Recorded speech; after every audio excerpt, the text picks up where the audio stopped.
আইএসসিতে থাকা জোড়াসাঁকোর ধারে তার একটা আলোচনা করব। জোড়াসাঁকোর ধারে লিখেছেন বিখ্যাত সাহিত্যিক ও চিত্রশিল্পী অবনীন্দ্রনাথ ঠাকুর। এই প্রবন্ধটা প্রথমেই অবনীন্দ্রনাথ ঠাকুর তিনি কে ছিলেন তোমরা জানো, এটি জেনে রাখবে। অবনীন্দ্রনাথ ঠাকুর নিবেদিতার প্রশংসা করেছেন এবং নিবেদিতার সম্বন্ধেও কিন্তু জেনে রেখো। বিভিন্ন উন্নয়নমূলক কাজে তার মন সবসময় প্রস্তুত থাকত, অর্থাৎ নিবেদিতার কথা বলা হচ্ছে। নন্দলালদের তিনি অযোধ্যায় পাঠান। এই ব্যাপারে গল্পকথক তার প্রতি সহযোগিতার হাত বাড়িয়ে দিতে কার্পণ্য করেন না। নিবেদিতা দেখতেও খুব সুন্দরী মহিলা ছিলেন। প্রথমে সাদা ঘাগরা, গলায় রুদ্রাক্ষের মালা পরিহিতা অবস্থায় তিনি, একটা অংশে আছে দেখবে, যদি তোমরা খুব ভালো করে কোটটা মনে রাখতে পারো তবেই কিন্তু লিখবে, না হলে নয়, ঠিক যেন সাদা পাথরে গড়া তপস্বিনী মূর্তি একটি। ওকাকুড়াকে দেখেও গল্পকথক মুগ্ধ হয়ে যান। ওকাকুড়া সম্বন্ধেও কিন্তু তোমরা জেনে রাখবে। এরপর আর্ট অফ সোসাইটির পার্টিতে দেখা যায় নিবেদিতার অপরূপ সৌন্দর্য সবাইয়ের রূপকে যেন ম্লান করে দেয়।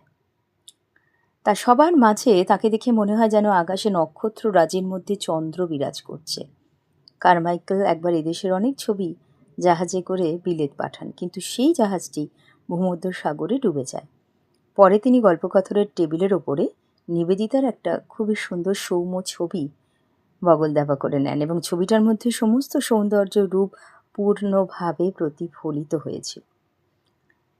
এই রচনাটার কেন্দ্রবিন্দু জোড়াসাঁকোর ধারে এবং সমস্ত ঘটনাগুলো আবর্তিত হয়েছে, বিবর্তিত হয়েছে এই জোড়াসাঁকোর ধারেকে নিয়ে।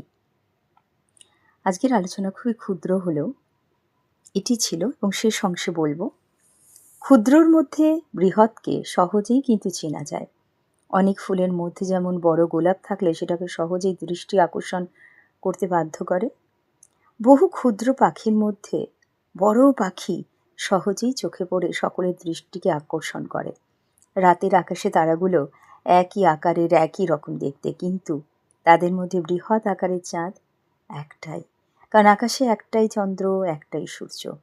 নক্ষত্র অসংখ্য থাকতে পারে।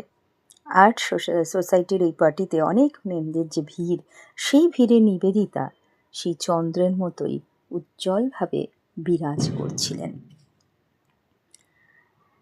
নিবেদিতা যে সৌন্দর্যের প্রতিমার প্রতিমূর্তি গল্পকথক আমাদের দেখিয়েছেন, সত্যি অপরূপ, আমাদের মুগ্ধ করে।